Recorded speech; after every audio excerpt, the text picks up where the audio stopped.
전두환 전 대통령이 지난해 1,703억 원의 책임 재산을 내놓으며 추징금을 갚겠다고 하였습니다만 1년이 지난 현재 추징금 환수는 지지부진하고 전액 환수도 불가능한 상황인 것으로 드러났습니다. 실제 한 언론사 보도에 의하면 책임 재산 1,703억 원 중에서 이것저것 다 떼고 나면 현실적으로 환수 가능한 금액은 처음부터 350억 원에 불과한 것으로 드러났습니다. 한마디로 검찰이 빈 수레로 요란만 떤 격입니다. 문제는 검찰이 이와 같은 상황을 이미 알고 있었으면서도 별다른 조치를 취하지 않았다는 것입니다. 검찰은 지난해 9월 10일 추징금 환수 관련 보도자료를 내면서 선순위 채권에 대해 언급했으면서도 이에 대한 구체적인 내용과 그에 대한 대책을 설명하지 않았고요. 오히려 선순위 채권 문제에 대해 전두환 일가와의 물밑 협상을 통해서 이면 합의를 한 것이 아니냐는 의혹마저 제기되고 있는 실정입니다. 국민은 검찰의 전두환 일가 추징금 환수 의지에 대해 불신이 가득합니다.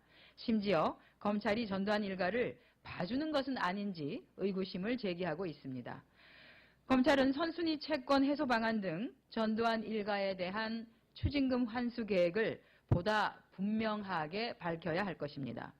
또한 추징금 전액을 환수할 수 있도록 전두환 일가의 비자금에 대해서 전면적인 재조사를 실시해야 합니다.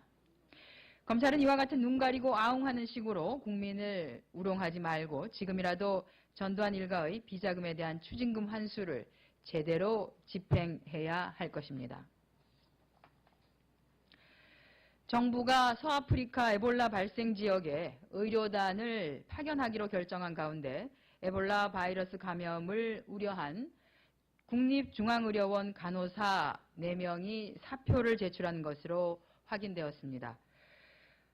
문영표 보건복지부 장관은 에볼라가 전 세계적으로 퍼지는 것을 막기 위한 선제적 투자라고 밝혔고 긴급 구호 분야에서 한국의 위상을 높일 수도 있다라고 말했습니다.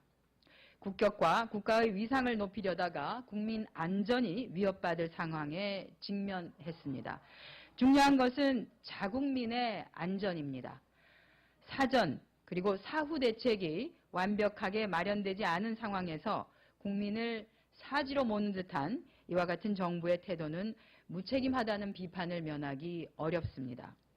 이들 간호사는 지난 8일 시에라리온에서 입국한 에볼라 바이러스 감염 의심 환자를 치료했던 것으로 알려졌으며 국내에 에볼라 감염 환자가 발생할 경우 자신들의 병원에서 치료받게 될 것으로 예상표를 낸 것으로 전해지고 있습니다. 이 상황은 정부의 안전대책이 마련되지 않은 지금과 같은 상태에서 충분히 예견된 일이었습니다.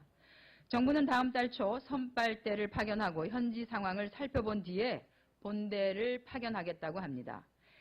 해외에 파견된 의료진이 감염된다면 어떻게 할 것인가? 대책은 과연 있는 것인가?